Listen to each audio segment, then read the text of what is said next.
Welcome, everyone. Well, happy Sunday afternoon to everyone. Thank you so much for joining us. We have about 72 people, attendees with us today. Really appreciate you joining us to celebrate the launch of former City Mayor Sheila Lodge's book. And I'd like to introduce, well, first of all, I'd like to say thank you on behalf of the Santa Barbara Trust for Historic Preservation. I'm the Associate Director for Public Engagement. My name's Kevin. And we're really happy that you could join us today.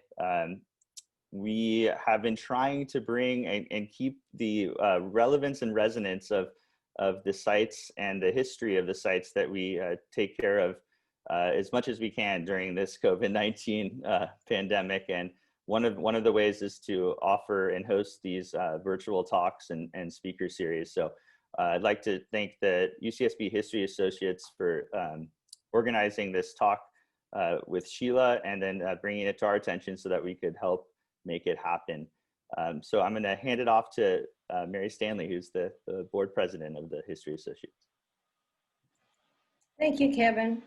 On behalf of the UCSB History Associates, I would like to give a special thanks for this event to Ann Peterson, the Executive Director of the Santa Barbara Trust for Historic Preservation, and to Kevin McGarry, who is the magician, for all of his technical support for today's program. So thank you very much.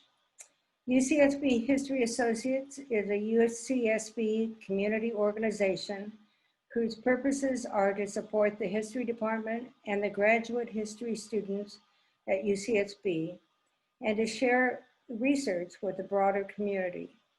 We invite you to become a member if you are not already, and to continue to support our students and to learn with us.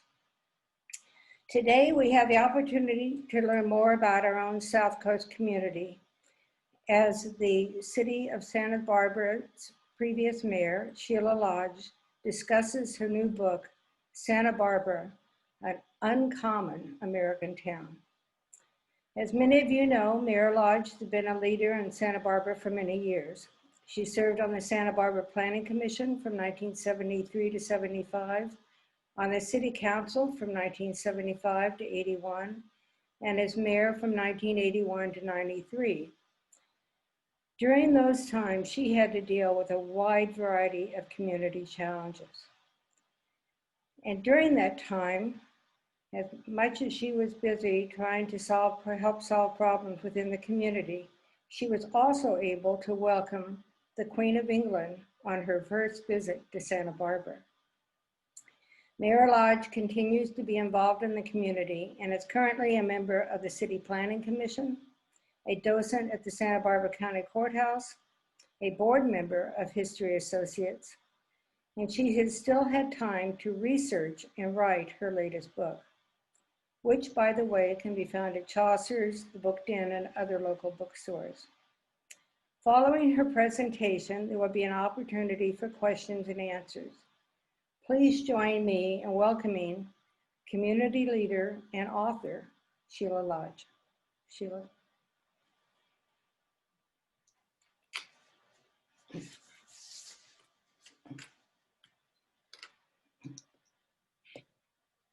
Thank you. I participated in a lot of webinars and I often forget to turn my microphone on.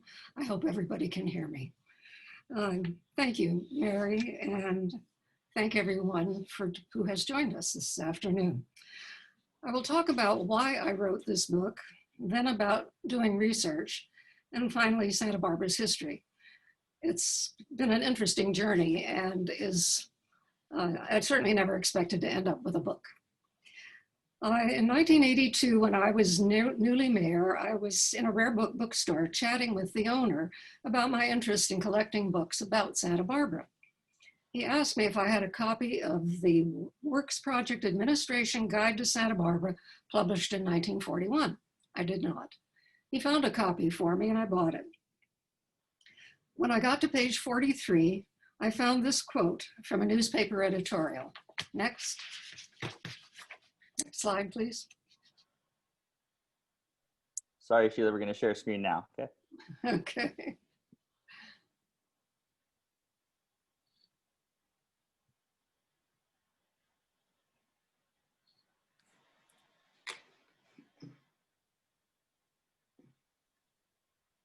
While Kevin is bringing it up, I'll read what the quote said. The old landmarks and most charming characteristics of Santa Barbara are disappearing before the march of, quote, improvement, unquote. And though our practical people cannot move the mountains, nor change the scenes, nor spoil the climate, they are doing all they can to despoil the quaint beauty of the place and make it just a commonplace American town. The editorial was from the Morning Press of January 3rd, 1874. I was astonished. 1874? I knew that Santa Barbara had a long history of civic activism around how it has developed, but I had no idea it went back that far. What is it about Santa Barbara that has made its residents so concerned about how it's developed? What has made Santa Barbara what it is? It was this quote and those questions that led to my writing this history. My intent when I left office in 1993 was to go back to school at UCSB and get a master's in public history. And by the time I inquired, it had become a PhD program, and part of it was in Sacramento. I wasn't particularly interested in spending time in Sacramento, nor in taking classes in statistics. So it took me another 10 years to stop just thinking about the answers to those questions and to start looking for them. In 2003, I began interviewing the people who were involved in some very dramatic planning changes in the 1970s. Soon after I interviewed two of these people, however, they suddenly and unexpectedly died. That gave me pause. I stopped interviewing, but after a while, I went back to it, and with trepidation, I ended up with 35 interviews and the tapes. Fortunately, there were no more fatalities. Then the tapes sat for years. Slowly, I transcribed them. I spent many hours in the Glen Hill Library at the Santa Barbara History Museum. Without the endless kind help of Michael Redman, the librarian at the time, and the library's resources, I couldn't have written this book. While looking for a photo of the original State Street entry to El Paseo, I even found a reference to my own family history. Next, please.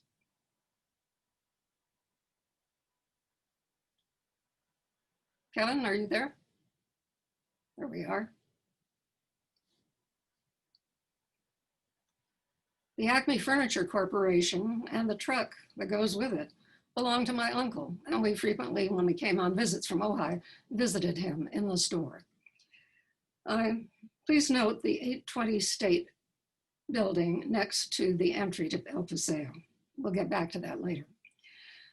I spent many hours reading Planning Commission minutes that go back to 1923 and reading old City Council minutes. One thing I learned doing my research is that it was very hard to be accurate and that I'd better not trust everything I read. For example, I knew that Bernhard Hoffmann was most influential in establishing Santa Barbara's iconic architecture. I typed his name into an internet search engine, as we do these days, and up came a USC grad student's MA thesis about him. In it, the author wrote, on April 9, 1850, the same day that California was admitted to the Union, Santa Barbara was incorporated by city charter. Knowing that California wasn't admitted to the Union until 5 months later on September 9th, I looked at the citation, and it was to a public history monograph from UCSB that I happened to have. Next slide.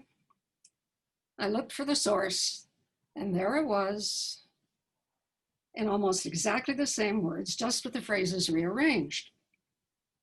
This chapter of the monograph was written by a grad student who went on to become head of UCSB Special Collections. His lack of diligence in checking his facts and dates didn't seem to affect his career. However, I understand some grad students may be watching this presentation right now. I don't recommend not following his path.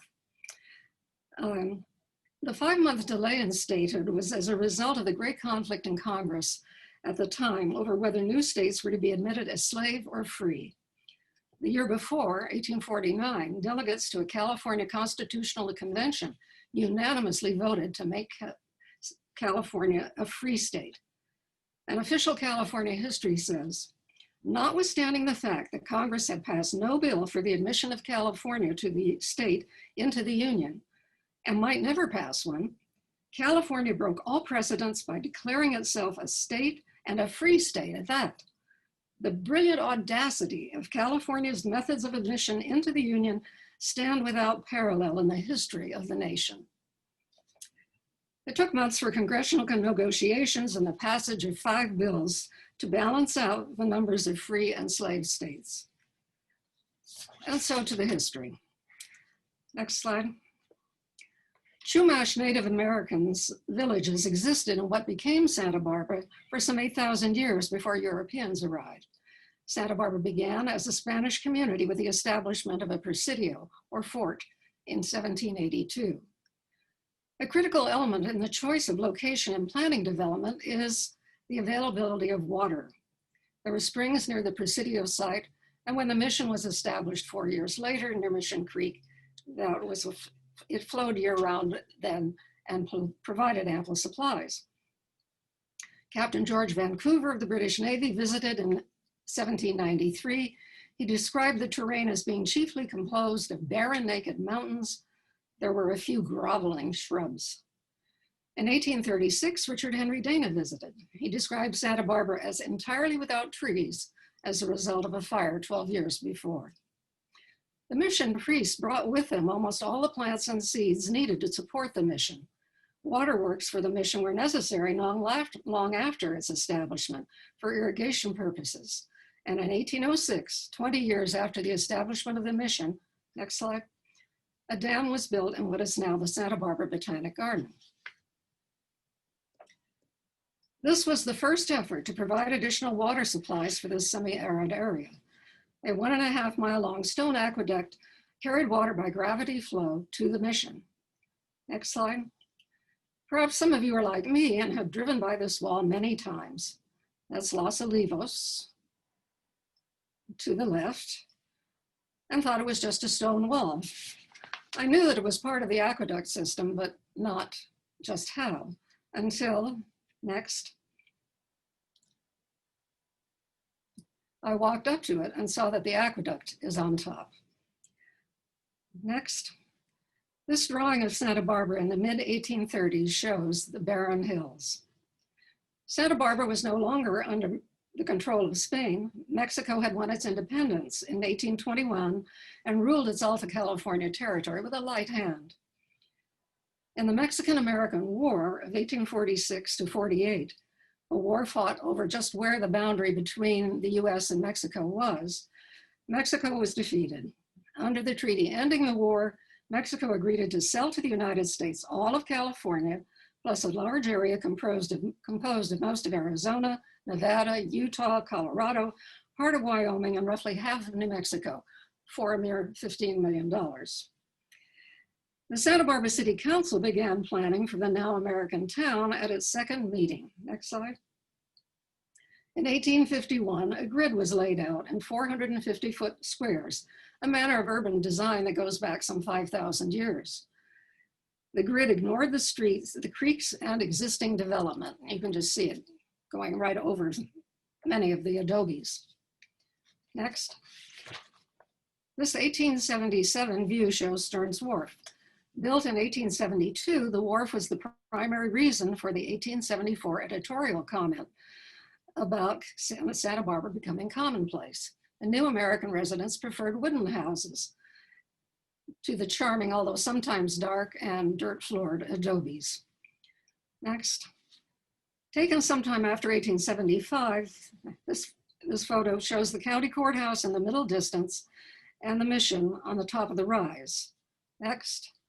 Note the gentleman in the lower left corner tipping his hat. Ornamental trees planted by the American newcomers softened the no longer barren landscape.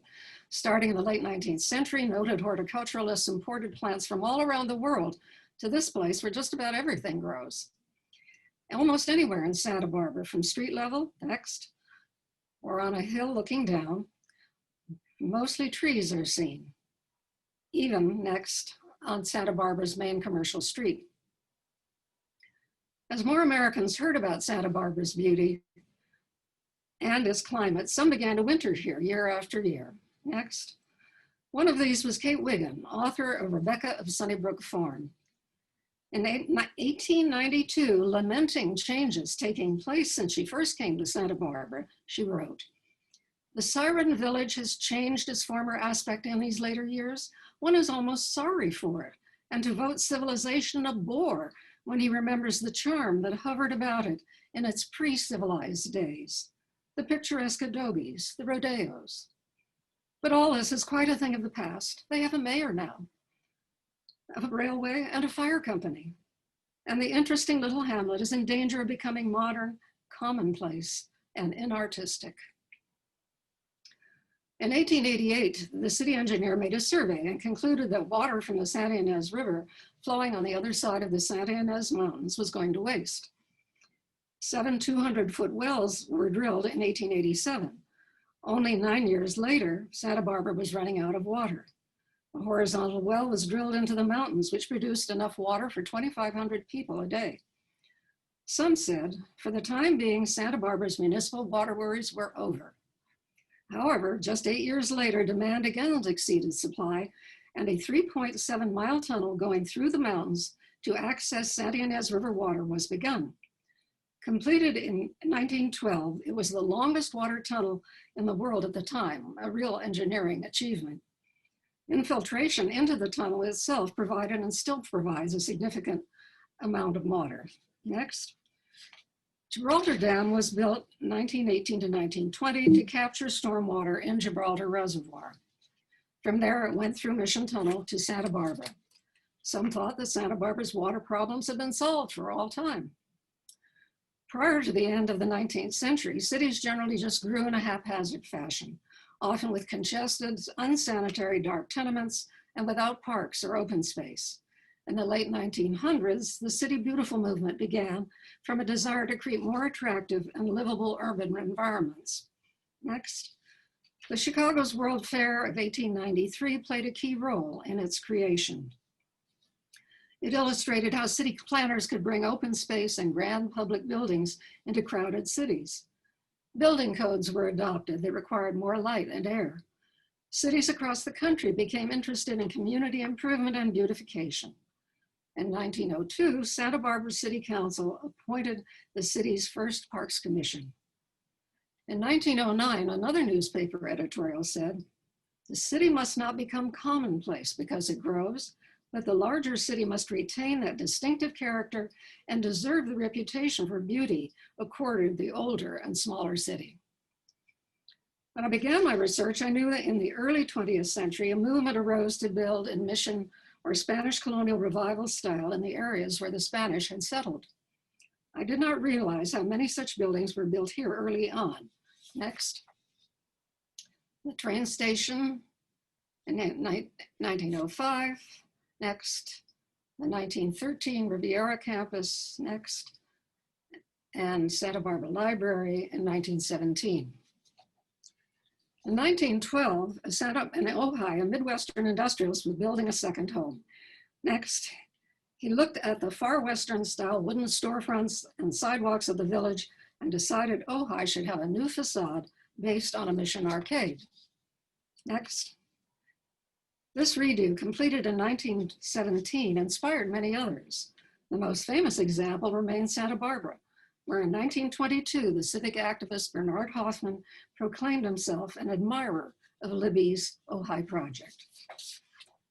As I continued to do research, it became clear that if it had not been for certain individuals, Santa Barbara would be a very different place.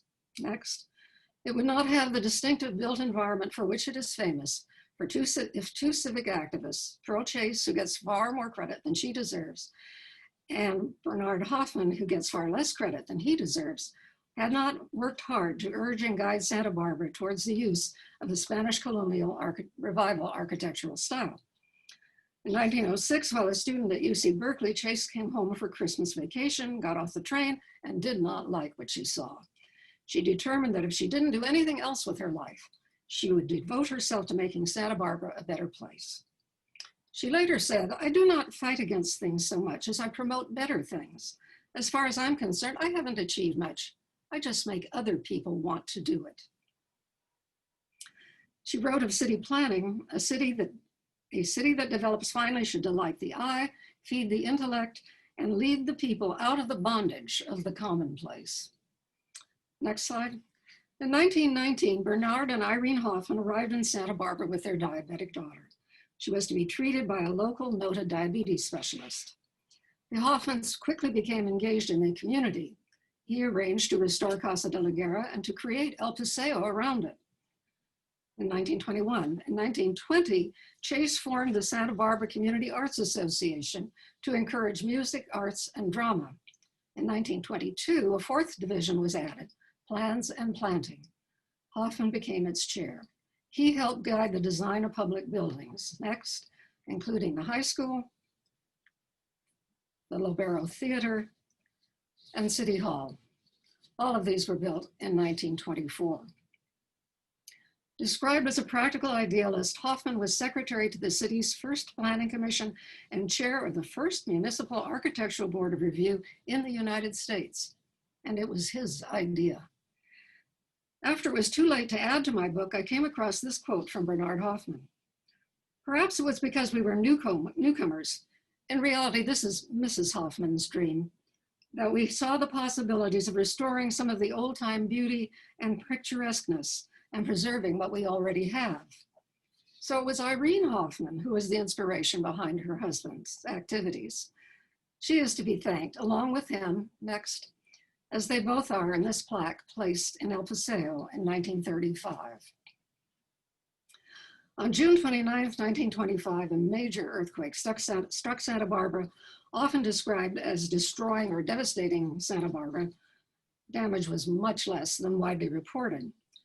After the earthquake, 3 different architectural groups created drawings for State Street. Next, a Spanish colonial revival vision of how the rebuilt Santa Barbara might look was created. 11 days after the June 29th earthquake, based on the work of the Plans and Planning Committee under Hoffmann, the City Council passed an ordinance establishing an architectural board of review. Facades of unreinforced masonry had crumbled into the street, leaving the buildings behind. This made for some very dramatic photographs. Next. The Hotel Californian opened just 4 days before. The facade was rebuilt in Spanish colonial revival style. In 8 months, the hotel had a second grand opening. It wasn't until 80 years later that the building itself was demolished while a second facade was saved in building a new Hotel Californian. The buildings of Spanish colonial revival style fared well in the earthquake, making it desirable structurally as well as aesthetically. Sturdy Roman arches provide stability. Next, facades were rebuilt in that style all along State Street, what gave it its iconic look. This is the intersection of State and Carrillo before the earthquake. Note the corner buildings. Next. Here we are looking up State Street to Carrillo and State in about 1927. The Victorian building is gone, while the Spanish colonial revival bank building remains, as it still does. Less than a year after the earthquake, the morning press reported that Hoffmann had been absent for more than a month, during which time many new structures were finished in his absence. On his return, he said, "It has been my hope that Santa Barbara's rapidly growing prestige as an architectural gem might become so well known that when the place was mentioned, people would say, 'Oh yes, Santa Barbara. That's the place where they're so fussy about their architecture.'" Next, a particularly splendid example is the Santa Barbara County Courthouse. Most praise the distinctive style. However, the publisher and editor of the Santa Barbara Daily News, later News Press, T.M. Stork, editorialized that any attempt to force a businessman to build a Mission Colonial was an infringement on his personal rights, if not a communistic idea. Opposition to the authority of the ABR grew. At its first meeting in January 1926, a newly elected council directed that the ordinance establishing the ABR be repealed 8 months after its creation. Ms. Chase said it broke Mr. Hoffmann's heart, literally. Citing ill health, Hoffmann stepped down for all community responsibilities, but by then his vision of a New Santa Barbara had a momentum that could not be stopped. Chase became chair of Plans and Planting, where she continued for 50 more years to make Santa Barbara a better place through what was described as her irresistible persuasiveness. It took 23 years for the city to reestablish the ABR with the intent of protecting and preserving the natural and historic charm and beauty of the city. In addition to its architecture, Santa Barbara is distinctive for its miles of publicly accessible and open to view waterfront. Next. Creation of Santa Barbara's public beaches began in 1903 when the City Council designated all city-owned property between what is now Cabrillo Boulevard and the mean high water mark for park use. The red markings, which are not to scale, indicate the city-owned property east of Stearns Wharf. In 1924, developers optioned 1,500 feet of beach frontage for small stores and, quote, amusements, unquote. Almost immediately, a group of 28 civic leaders, including Hoffmann, formed a group to buy up the privately owned beach property from the lumberyard that was just east of Stearns Wharf to the east end of the East Beach until the city could pass a bond measure to buy it. In 1925, the state of California conveyed to the city title to the harbor area. When a proposal to develop the lumberyard with, quote, high class, unquote, amusements was made in 1927, many of the same civic leaders got together and financed the purchase of that property to be held until city voters could pass another bond issue to purchase it. Next, the high class amusements would have cut off almost 2 blocks of the waterfront from view and access. If these civic-minded citizens hadn't acted promptly, next, Santa Barbara's waterfront might look like this. This is Santa Cruz. The beach is on the other side of the amusements to the right. Next, Santa Monica has 3.5 miles of beach, but you wouldn't know it. Much of it is walled off from view and access by the public. Santa Barbara is blessed as a result of the efforts of those who came before. Next. This is Cabrillo Boulevard and Santa Barbara's waterfront looking west from Calle Puerto Vallarta. Next, Shoreline Park is a 15-acre coastal bluff west of Ledbetter Beach. City voters approved a bond measure to buy it in 1964. Next, the bluff and wooded area in the foreground is the Douglas Family Preserve. The open area beyond is Ailings Park. The Douglas Family Preserve is the city's largest coastal park. In 1995, the community was given 30 days to come up with $3.5 million to pay off the mortgage on the land. Many people quickly came together to raise the funds. By the 29th day, they were $600,000 short. On the 30th day, actor Michael Douglas, a UCSB graduate and sometimes resident, came up with a needed remainder and named the park. The image behind me, by the way, it was taken from the Douglas Family Preserve. Through the generous and timely actions of many civic-minded private citizens, voter approval of bonds, and state grants of tidelands, the city acquired its 4.2 miles of beautiful public waterfront, all of it having public views and public access. Santa Barbara is also distinctive in that it took charge of its planning its future earlier than most American cities. Santa Barbara's first planning commission had its initial meeting on September 23rd, 1923. It was one of the first planning commissions in the country.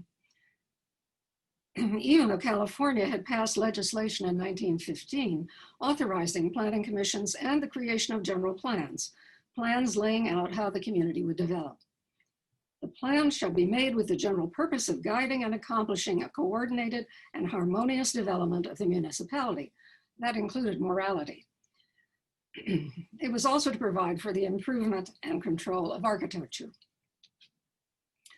At that very first meeting, a planning consultant, Charles Chaney, working with landscape architects, Olmsted Brothers, was approved. He clearly had been preparing. Next, he presented a 2-year program that included preparation of a comprehensive zoning ordinance, comprehensive major traffic street plan, comprehensive program of parks and school playgrounds, plans for improvement of the architecture and general attractiveness of the city. This was a phenomenal amount of work to accomplish in 2 years. Next, 1 year later, in 1924, Cheney and the Olmsted brothers presented their streets, recreation, and parks plans to the Planning Commission, including this one for a bird refuge. It included a roundabout at Los Patos Way and Cabrillo Boulevard, that little circle on the map. It took only almost 100 years, but in May 2018, the Planning Commission approved its construction. The tool for urban planning is zoning, determining which parts of a town shall be for what uses. In 1926, Euclid, Ohio was challenged in court by a local landowner on the basis that restricting the use of property violated the 14th Amendment to the US Constitution, which in part says, nor shall any state deprive any person of life, liberty, or property without due process of law. Zoning was a newish concept, and there were those who believed that it was an unreasonable intrusion into private property rights for government to restrict how an owner might use his or her land. The court, in finding that there was valid government interest in maintaining the character of a neighborhood and in regulating where certain land uses should occur, allowed for the subsequent adoption of zoning ordinances across the country. At the Planning Commission's 5th meeting, Cheney presented a preliminary zoning ordinance outline. By April 24th, the ordinance is before the City Council. It was adopted in May 1924, 8 months after the first Planning Commission meeting. Lightning speed for that kind of thing these days. However, in the interim, great controversy erupted over it. Letters to the editor praising and damning it. Next, display ads in support and opposition, and one ad suggesting the ordinance was a communist plot appeared. This ad supports zoning, stating that a zoning ordinance is necessary for the proper development of the city. It also supports a committee to draft a new one. There seemed to be general agreement that a zoning ordinance was a good thing to have, just not this one.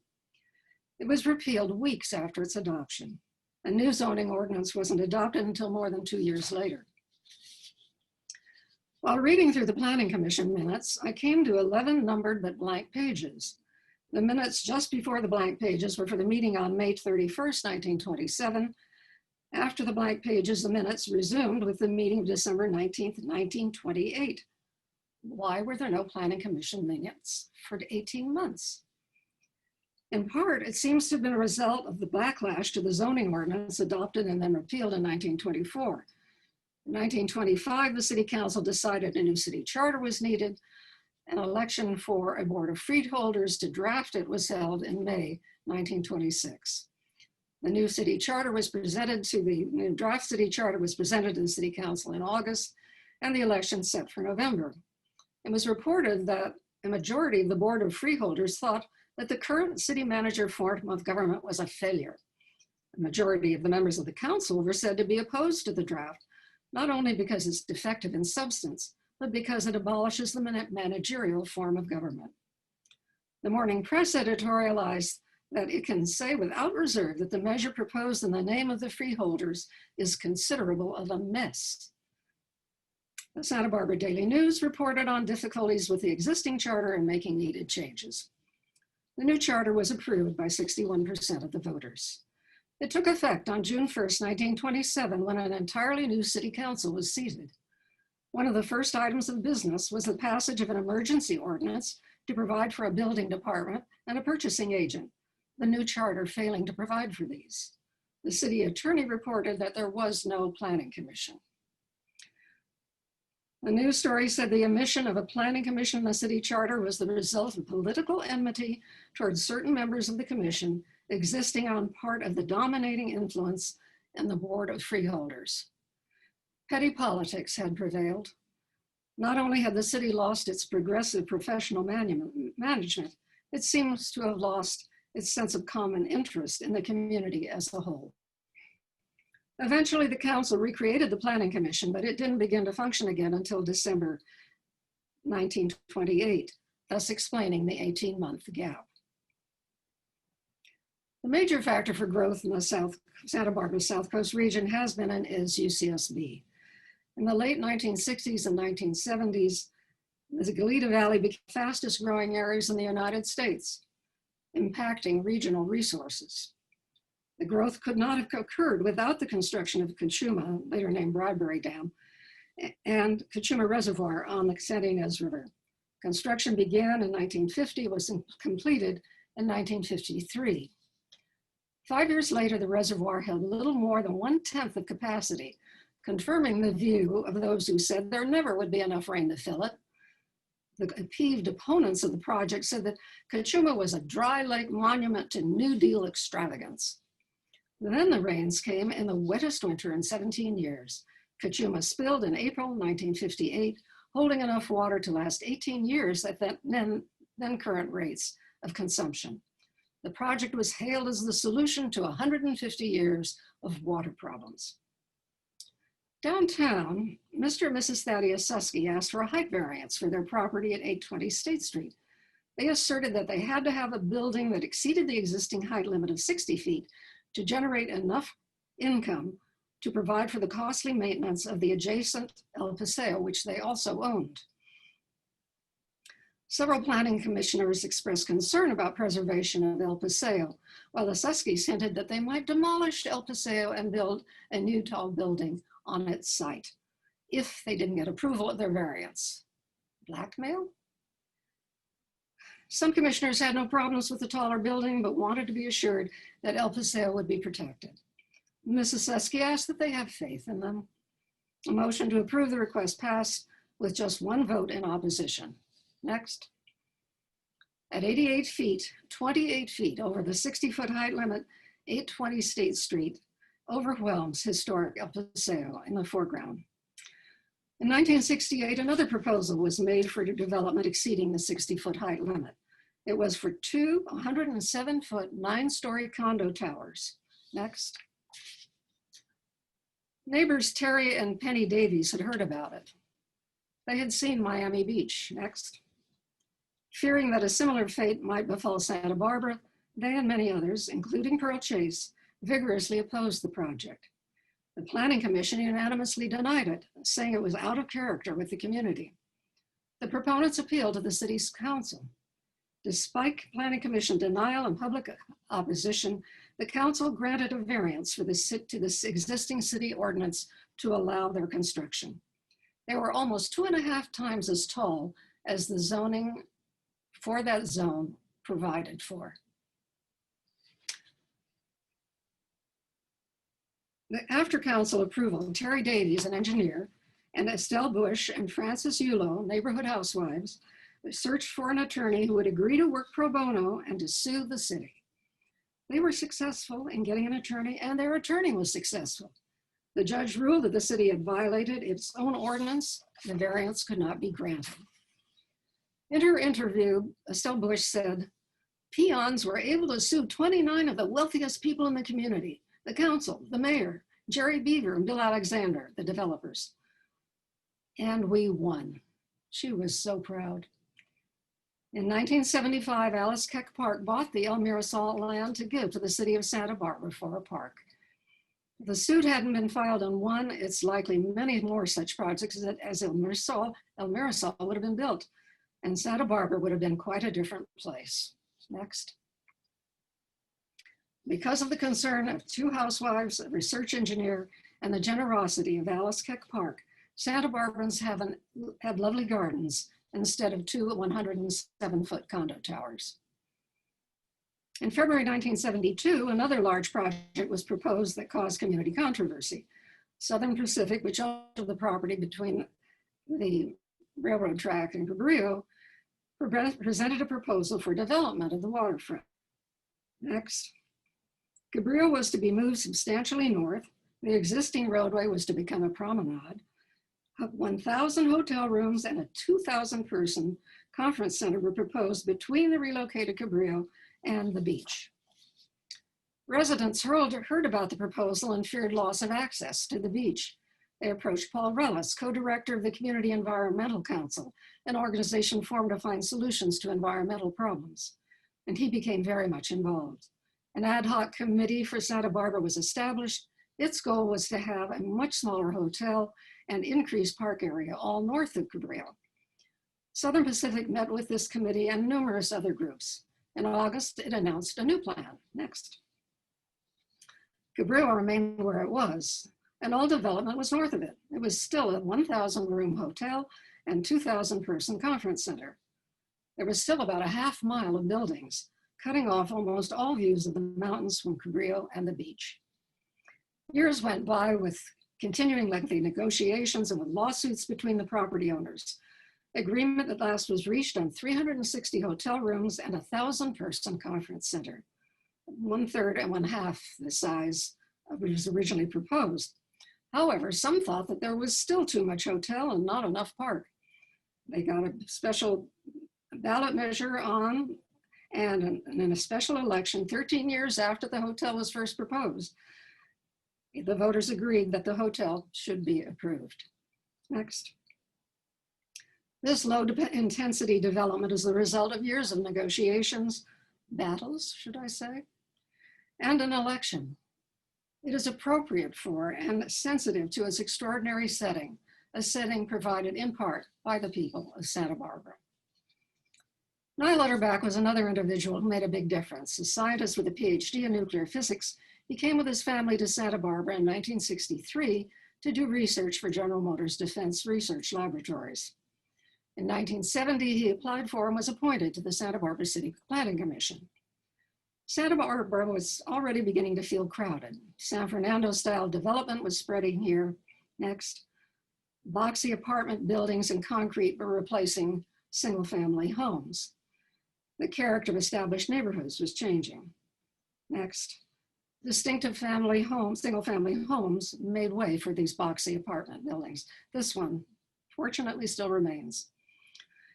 Utterback asked planning staff what the build-out would be under the current zoning. The answer was around 150,000 people, more than twice the existing population. How could the city hold that many people and maintain its high quality of life? Where would the resources come from to support them? In 1973, a group called the Citizens Coalition formed to find council candidates who were concerned about growth and other environmental issues. The coalition arranged for a meeting place and ran an ad in a paper inviting anyone interested to come. Many did. Next. Out of the 29 candidates that year, the coalition chose to support Utterback along with 3 others. All 4 were elected, changing the balance on the council to an environmentally concerned majority. Utterback campaigned on implementing an immediate emergency half-density ordinance in the multiple zones. Its adoption was one of the first actions of the new council. That gave the council time to have a study done on the impacts of growth. Everybody said, oh, if you don't have growth, you'll die. Well, an ad hoc group led by 2 UCSB sociology professors got the job. The group gathered and analyzed an enormous amount of data in a very short time. The group gathered and analyzed, and they met with numerous groups around the city. They analyzed the city's economy. Outside income came from retirement funds, tourism, and some high-tech industry. The results of their work, the Impacts of Growth Report, is a milestone planning document. The task force made no recommendation about an optimum population level for Santa Barbara, but said, whatever decreases the quality of a number of features of the area, for example, aesthetics, noise, traffic, park access, dirtier air, more traffic congestion, and air quality and crime, also acts to undermine its economic base. The report concluded that there were many disadvantages to growth. Greater density meant higher crime rates, dirtier air, more traffic congestion, and higher city costs. The report suggested that the city not just change the residential zoning, however. For most people, it's jobs that bring them to a community. Reducing the job creation potential in the non-residential areas had to be considered at the same time to preserve a jobs housing balance. The council sent the Impacts of Growth report to the Planning Commission for it to decide on what an optimum population level for Santa Barbara would be. I was appointed to the commission by that time. On the day the commission was to decide on a level, one of the commissioners came prepared with a draft resolution. I had expected that the Planning Commission would decide for about 94,000, the amount that the half-density ordinance provided for. the draft resolution that she provided was for what became a famous or infamous, depending on your point of view, 85,000 population goal. I thought, wow, this is a bold move. It was an appropriate number in terms of our limited water supply, our air basin capacity, our sewage treatment plant capacity. During a break, I said to the city planning director, do you think we can get away with this? He said, why not try? And so we did. Next, numerous community hearings were held. A pamphlet asking how many people should there be, presenting an outline of the information in the Impacts of Growth report was printed and distributed with the city's daily newspaper. The Planning Commission voted to recommend the 85,000 population to the City Council. Since I wanted to be where the final decision was going to be made, I ran for council and was elected. The Planning Commission's recommendation was adopted by the City Council on a 4-3 vote. Utterback's question about how many people there would be in Santa Barbara under the then current zoning led to a downzoning which provided for a far more sustainable population number.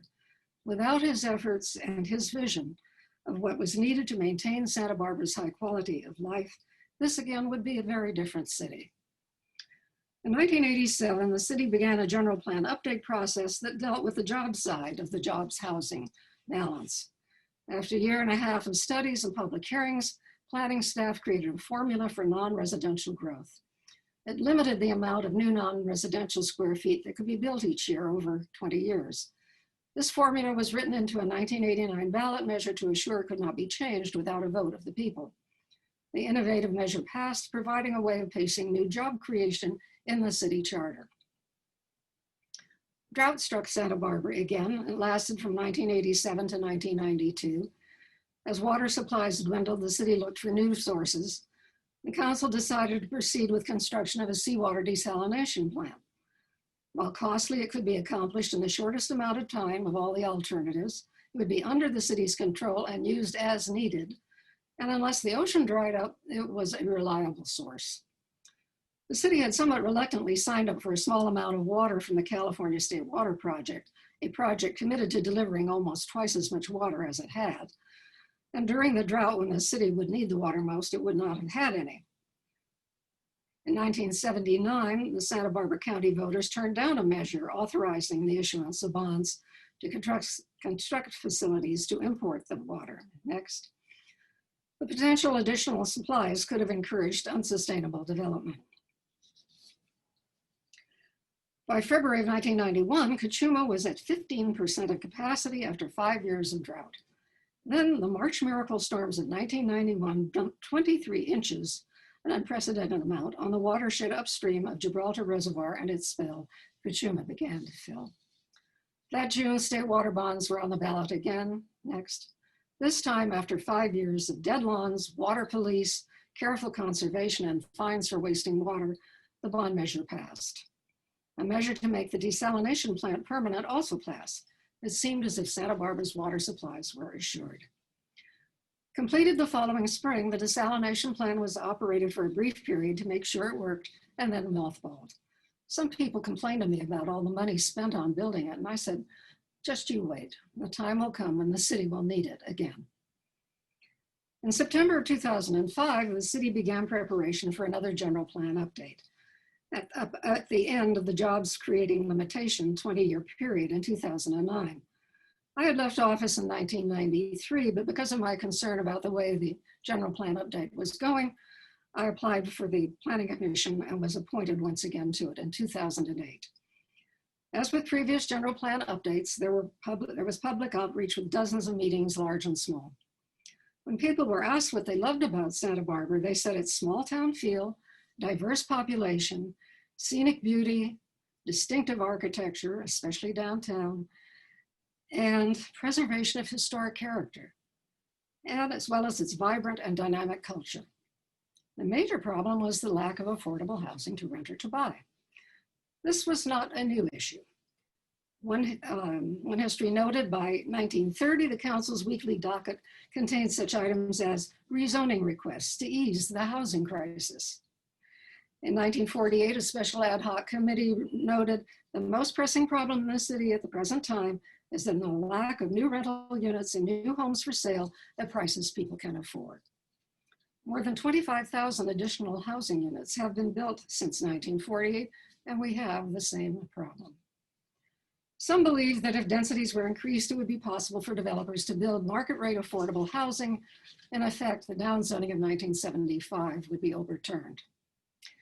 Dale Francisco, a UCSB graduate, had come back to Santa Barbara after some years in the high-tech world. Elected to the city council in 2007, he was very skeptical of the benefits of increased density, although he thought it might work for rental housing. Two other council members elected to the council in 2009 joined him in his skepticism. In August 2010, in an effort to reach a compromise between those who wanted to increase density everywhere and those who didn't want to increase density anywhere, I proposed an experiment be made. In a very limited part of the city's commercial and light industrial areas, I proposed that densities be increased for rental projects for the life of the building. Presumably units would be less expensive by design.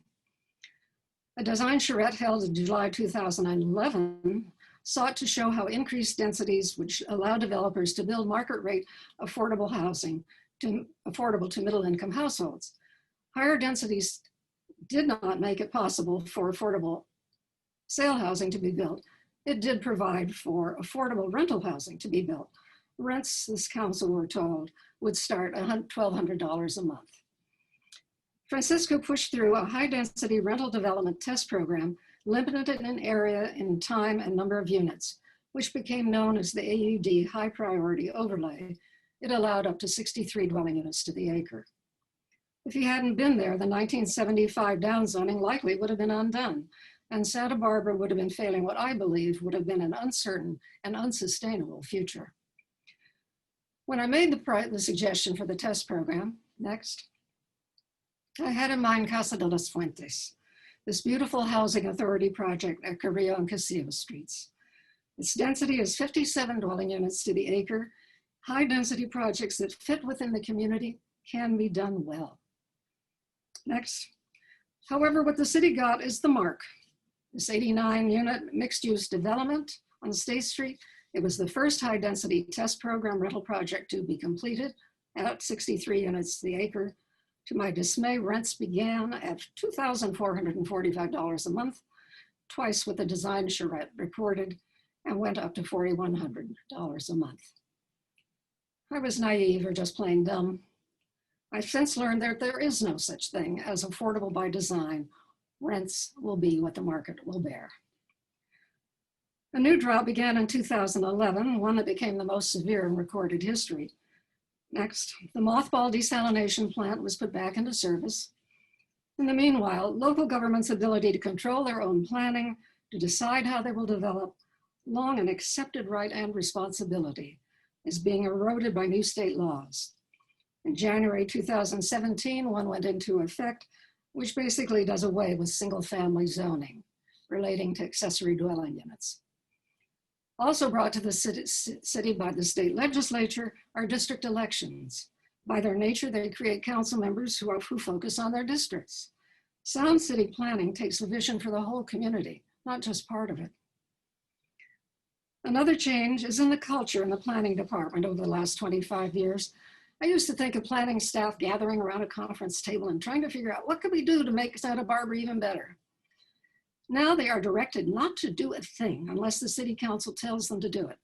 Even the fire department is told not to do a thing unless the council tells them not to do it. How is the council to know what might be done, what the options are, if the professionals do not inform them? With term limits, I believe that this is a change in the city administrator's approach, and I believe it has prevented the council from achieving its goals in some cases.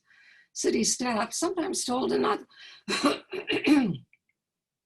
excuse me, told to just answer questions, can be much more effective and do more for the city by being able to innovate and to present ideas. Council won't necessarily know what questions to ask. With term limits, council members' time in office is limited while the planning staff remains. This makes it more important than ever that staff share with the council their knowledge, experience, and recommendations so that truly informed decisions can be made. Santa Barbara has not become a commonplace American town. Our practical people still cannot move the mountains nor change the seas. Unfortunately, we all have a hand in spoiling the climate. It has been the many people who've cared about this place and through gifts of their time, money, and passion have made it what it is.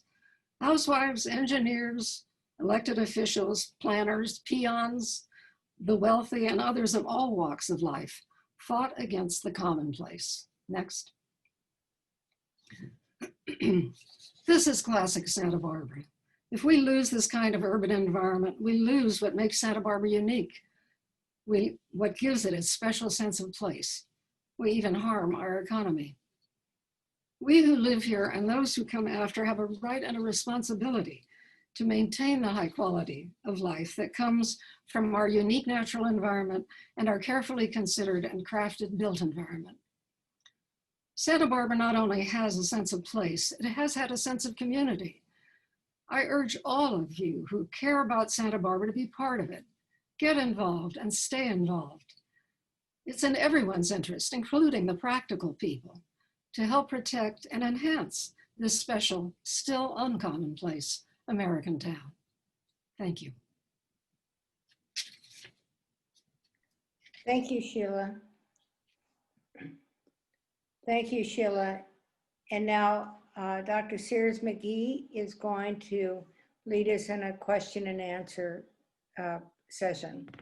And so in order to do that, I think on your screen it says Q&A.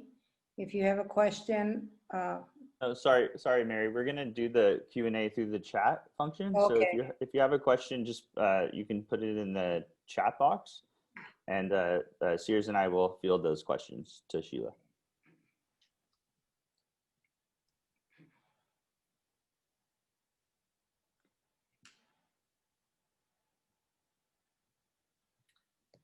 Sears, you turn on your mic.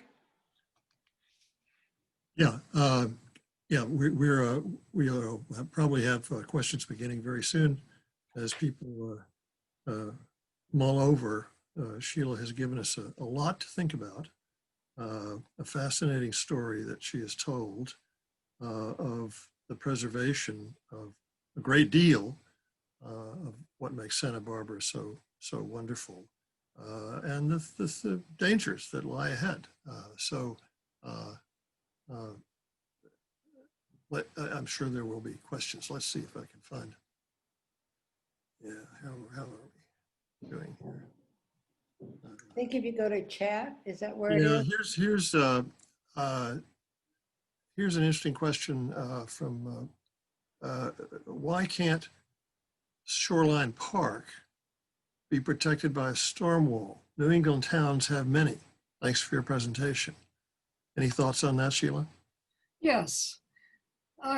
The California Coastal Commission and the city of Santa Barbara's own coastal plan doesn't allow them. They do not actually work in many cases. One was permitted at the base of the bluff at Belasguardo, the Clark Estate, where it is working reasonably well. Often what happens is wave action goes behind the storm wall and erodes the bluff from the bottom. At Belasguardo, the bluff is still eroding from the top, and efforts, and it is important because the bluff supports the one driveway that can support a fire truck. That's big enough, wide enough, and straight enough. Bluff retreat is a natural part of the coastline, and in planning for coastal development, buildings are required to be back 75 feet from the, I may be misremembering the numbers, but I think it's 75 feet from the top of bluff to protect it, the property, from ultimately ending up in the ocean, which has happened on Camino de la Luz in the past. And it's something that could happen in the future. Another question, is there any way now to preserve mountain views from downtown? Yes, if everybody speaks up and speaks against these proposed projects, that some architects keep asking for more height. The limit downtown was 45 feet. It was changed to 48 feet recently. And one of them has a proposal that it actually came in at 53 feet. It's down to 52 feet. And now he's proposing, well, I shouldn't be talking about this project because it's coming to the planning commission. But watch what's happening at the ABR and Historic Landmarks Commission. Talk to your council member if you live in the city and tell them that you want to be able to see the mountain views from downtown. There will be changes, and I did support the movement to increase density downtown, to provide opportunities for more rental housing to be built there. And the council, by the way, adopted a 10% inclusionary ordinance about a year ago, which requires that 10% of the units be affordable to middle-income households. I did support that, but it will, even at 45 feet, it will change the character of downtown. If you look along to State Street, most of the buildings are 1 or 2 story. We're going to end up with what's sometimes referred to as canyonization at the best. But it can be done well. There was one project that came before the Planning Commission that was very well done. That was at 48 feet. And the public needs to insist that they respect what is special about Santa Barbara and what is needed to keep it that way. And as I said, it can affect our economy too. High-tech industries, well, years ago, there was a National Geographic article about the high-tech areas of California, and the Santa Barbara area was referred to as Silicon Beach. And these companies come here because of the quality of life. And we'll if it doesn't exist anymore, why would they be concerned about coming here? It takes a constant effort, and it's sometimes a constant battle, but it can be done. There's a related question. Can State Street become a place where affordable housing thrives? You by mentioning the marc, you seemed at one point to sort of recognize or to concede that the market's going to determine, the market price is going to determine. How does that sit? It seems to me this question represents that problem. Well, there was some, as I said, 10% of the units will have to be affordable. But that still leaves 90% that aren't. Yeah. And it's a conundrum. And as I said in my history, it was a housing crisis in 1930. The studies done by the impacts in preparing the impacts of growth report, which was done in 1974, indicated that there were some 115 other comparable cities, and Santa Barbara's sale prices were the 3rd highest in the country among those, and the rental prices were the 5th highest. So it's always been the case. So we've always been in a catch-22. The more we maintain what's so special about Santa Barbara, the more people are going to want to live here. And so the more housing prices will go up. Witness Prince Harry and Meghan Markle. Right. The Dennis Whelan points out the AIA recently held a community design charrette for the future of State Street. obviously what's happening now with in the pandemic, some people would like State Street to be very different. What do you think the likelihood of given your history, understanding of the history, is that vision for State Street possible? Oh, absolutely. Not necessarily in the various ideas that came up in the charrette. Actually, back in 1992, having visited Boulder, Colorado, which has a wonderful pedestrian mall, and many of you are probably familiar with Santa Monica's 3-block long mall. I thought Santa Barbara should try it, an experiment, two blocks on weekends only, to see how it would work. Now we have the farmer's market on 2 blocks now, once a week.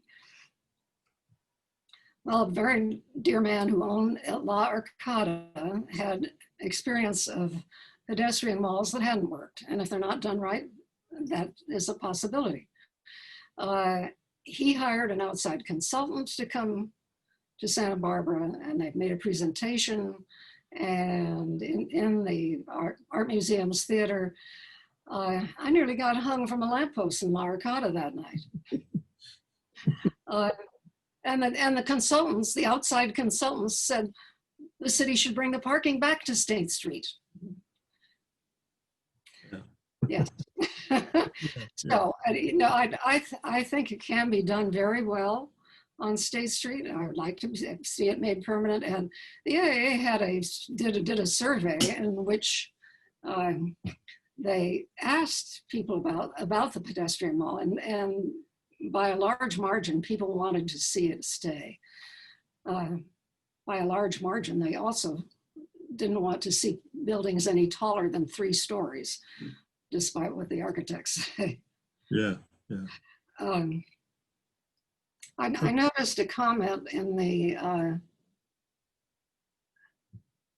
I see one. Is the Planning Commission involved in planning for predicted ocean rise over the coming 50 years? Yes. There's been a committee made up of members from the Planning Commission, just all different parts of the city, working on a plan which has been prepared, and we see where we go from here. It's a serious issue. And I saw a comment about Dwight Murphy on the side, and that was brought up to me before. And all the research I did, all the reading, all the files in the Glen Hill Library, I didn't see anything about Dwight Murphy. He is listed as one of the participants in helping make the first purchase of East Beach.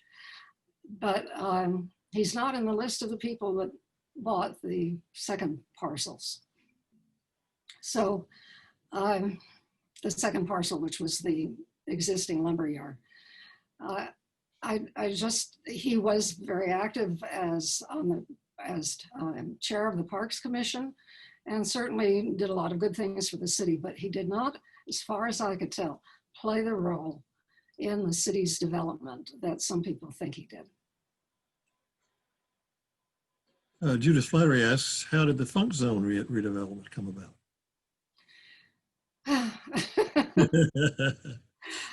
It just happened. The zoning was there, and it's an adaptive reuse of the existing buildings, which I think is fine. And it's stayed the 500, 600, and 700 blocks of State Street. Back in the old days, like before the turn of the 19th century, was a string of bars, saloons. And there are reports about how, the hearing at night, the police going down there and hopefully taking a drunk to jail. Well, for several years around the 80s and particularly in the 90s, that area became, again, nothing but bars. we tried, not nothing but bars, but there were a lot of them. And a lot of police time was spent in those areas because of what happens when people drink too much. Well, that all kind of diminished as coffee houses became popular, which was good to see. But then wine tasting became very popular. And of course, in the San Ynez Valley, with the development of wineries there, wine tasting became very popular. Most of what used to be shops in El Paseo now, not many of them, are now wine tasting places. And they started opening in the funk zone and were popular, and some popular restaurants have started there. So it fits within the zoning. And it needs to be perhaps tied more to, if we can, tied more to State Street.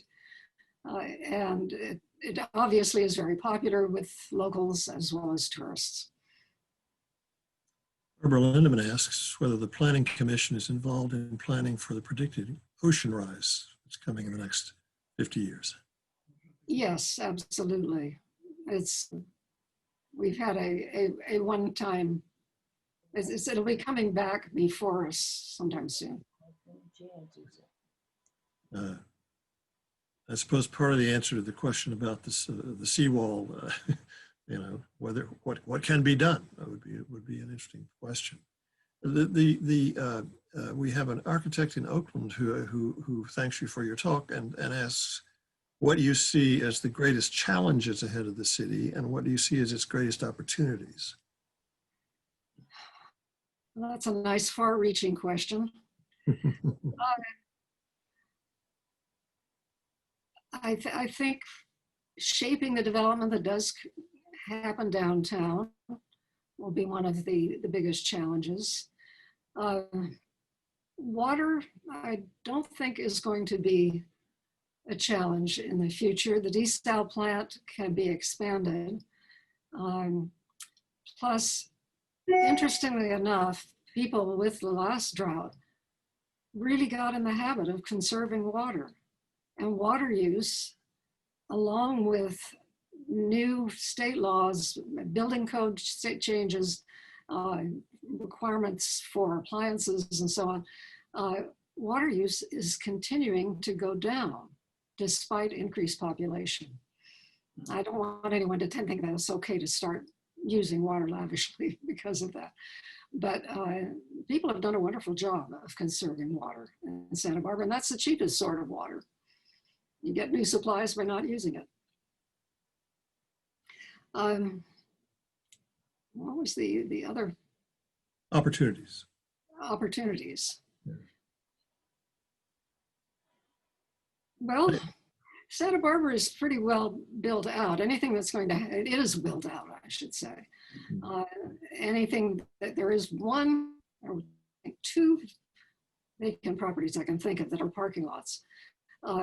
No, make that three.